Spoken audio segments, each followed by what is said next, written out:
Understanding where we are today, coming off of a hard loss, we need to finish the race. I mean, that's our responsibility. It's our commitment. So, definitely be in that realm. And along with that, the competitive realities for both teams have changed a little bit. You're out of it. Washington's in. Given that climate, are there some players who haven't played to this point in the season you would like to get a little more time to? Yeah, I mean, lineup-wise, no, I'm not really ready to discuss that. We haven't even started our game plan process. So, we're still collecting some data on a couple guys. But I think we're going to be in pretty good shape health-wise. So, we'll know more tonight. Mike Tarter with ESPN. We've asked about your job and your future in a variety of ways during the course of the season. How much do you want to be back? You have a chance to be a free agent in a way yourself. Well, I think the biggest thing, Todd, is, and I do appreciate you the opportunity to speak on it, but I've answered this question the same forever, how many months now. So I think the focus, I need to make sure I'm doing exactly what I'm asking everybody else to do. So we need to finish the race. It's been a challenging year. Based on our contract situation for the coaches, I mean, stating the obvious, but we'll have time to talk about that next week. Sakis of The Athletic. Mike, just how did Micah come out of the game? I know he was a little dinged up. Do you expect him to go this week? I mean, so far, based off the the information I have now, I actually will head there. I have a 4:30 meeting with those guys. And then just what did you see from the turnovers yesterday, both in terms of the offense and then also the defense not being able to take the ball away? Just when you guys were successful in the last 5 games, the turnover margin was near the top of the league. Yeah, definitely. I mean, we keep track of takeaway and giveaway opportunities. We had a few takeaway opportunities that we didn't convert. So we're still putting ourselves in position to take advantage of that. So and really the giveaways are disheartening, frankly. I mean, they were giveaways. I mean, they were careless giveaways. So and that's the hard part for us offensively because we had a game plan and the fact of running the football, staying a favorable down and distance. The third down was in the low 42, 43% area. So it really came down to taking care of the football. If you'd have told me we'd been able to be above 30 rushes in a game, I would have told you we'll win the game. That's how I felt the game needed to go. We never really challenged them to play. They were able to play conservatively with their backup quarterback, and then with the turnovers and the points off the turnovers, they were able to play to their strength, and that's running the football. So it's an opportunity that we obviously didn't take advantage of. Calvin Watkins, Dallas Morning News. What are your thoughts on some of your players saying we want you to come back next year? No, I mean, thank you. Yeah, absolutely. I think it's just a reflection of what we have here. I mean, it's a reflection of everybody talks about culture, and I'm not up here to give a bunch of buzzwords, but we do things the right way. I can attest to that. I've done this long enough to have a strong opinion to how to run a program, what's best for the players. The players are coached. They're coached with detail. There's demand there, accountability. So the basics are in place. But we're like nobody. We're like any other program. We need to get better. There's a number of areas we need to improve on. So, but that's what the offseason's for. This is not the week to be getting into these discussions. But I think it's just really a reflection of what we have here in place. We have a coaching operation. We have a locker room. We have the things within our realm that you need to win. And we had a number of challenges this year, and we didn't overcome them all. And that's why I'm standing here talking about not being in the playoffs. But I think we got a great group of men to work with. Stud vets. We brought vets in from other places more late than we've had in the past. It took them a little longer to get everybody tied together. But I do think we have a young group of players that have played a lot of football. And my personal experience with that is that will pay dividends moving forward. So I think the future is bright, and we have a lot of things in place here. So we need to take a step back after next week, and obviously a lot of decisions got to be made, a lot of business decisions got to be made because of our contract situation, and that's what we'll do.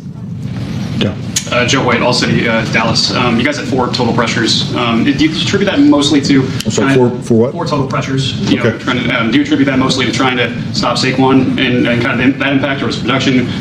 Yeah, I mean, I think you've answered the question. I mean, it's just how many times did they run the ball? I mean, it's that's the way the game went. And I think really goes back to my my answer about the turnovers. It took us in a direction down a path that we shouldn't have. Didn't want to go in, and then obviously we're not able to overcome it. So, you get the ball and score there on that first drive, and then obviously the second drive, I think we're talking about maybe a different ball game. So, they got to play with the lead, play out front.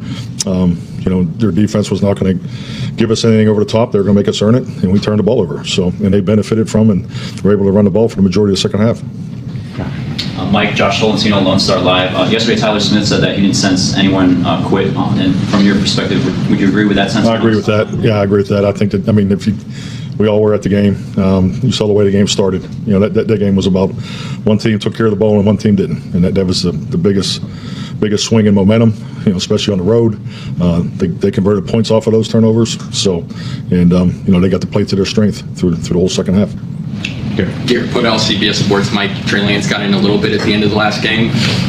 Would you say that Week 18 is a great opportunity to start him, or is Cooper still the starter? Well, I think all those decisions. I really like what Cooper's done. I think we all have to recognize the job that he's done to this point. So, but we're. This is the time you do think about, not only quarterback positions, all positions. We want to make sure that, we do have information on our young players. Frankly, we probably have plenty just because of how much they played. So, but yeah, we're not, we're not really looking, to answer those kind of questions right now. And so we'll talk about that moving forward. But I'd like to be in a position where everybody plays. I think that's would be practical. But how we make it happen and, how we put together the game plan, that's what we'll be doing here next 36 hours. If Trey has to play, is he ready to play? Trey's ready to play. Will's ready to play. I like our quarterback room. It's a really good room. Those guys are all sharp in the game plans. They've been, great teammates, assets, getting Cooper ready each week, just like Cooper did for Dak. So, the mode, the method, and the operation of it is definitely what you're looking for. I'm proud of the way that room works together. All three of those guys will be ready to play. Austin Richards was designated to return, last week. Is this a guy? Do you think he has a chance to play this week? Definitely. All these guys are. This is what we'll be talking about the next couple of days.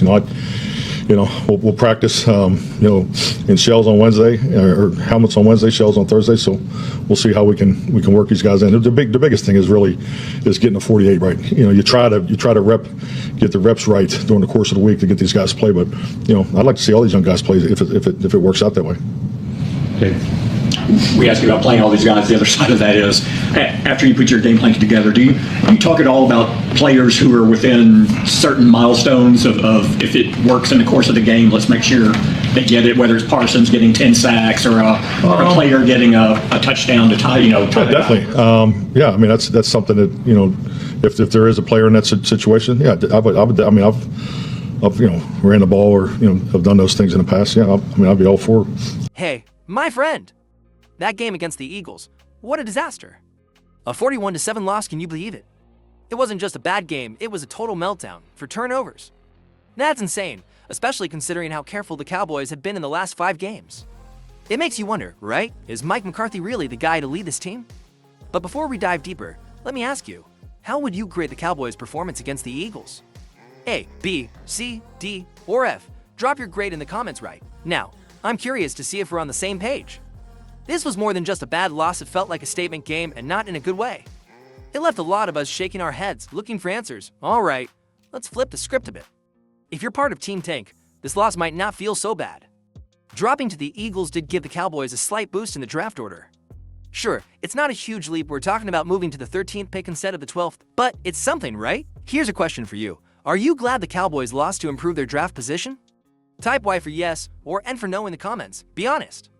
Of course, it's tough to see any silver lining when the team gets steamrolled, especially by a division rival playing with backup quarterbacks. This loss was ugly, no matter how you slice it. But maybe, just maybe, it sets up the Cowboys to snag a key player in the draft. Let's talk about Cooper Rush. I know, as a backup quarterback, we can't expect him to light up the field every week. But man, this game was rough to watch. 2 interceptions, one thrown into double coverage, the other into triple coverage. It's like he forgot the basics out there. Let me ask you this, do you still trust Cooper Rush as a reliable backup?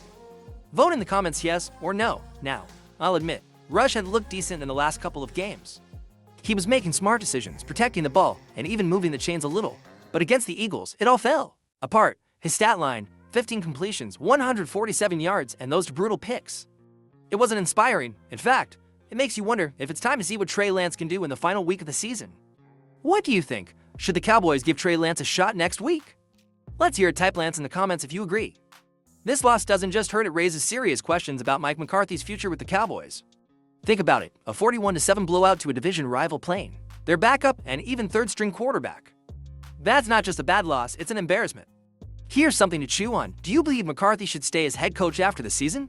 Let me know in the comments, stay or go. If you've been paying attention, this game brought all the McCarthy doubts back into the spotlight.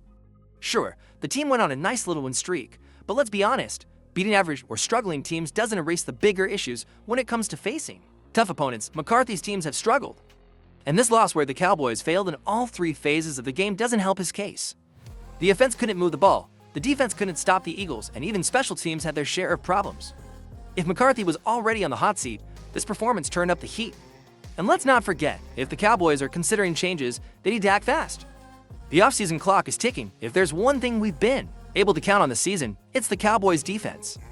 But against the Eagles, it felt like they left their game plan on the bus, giving up 41 points 41 to a team rotating between their backup and third-string quarterbacks. That's not the dominant unit we've come to expect. Let me ask you, does this game change how you feel about the defense? Drop a yes or no in the comments. This defense have been riding high, forcing turnovers and holding teams well below their season averages. But in this game, it felt like they couldn't stop a nosebleed. The Eagles averaged over 10 yards per pass play and shredded the secondary with ease. Even the run defense, which had been solid, got exposed. Sagged when Barkley and company kept the chains moving when it mattered most, and here's the kicker literally. Even the special teams had issues, missing a long field goal attempt that could have added a glimmer of respectability.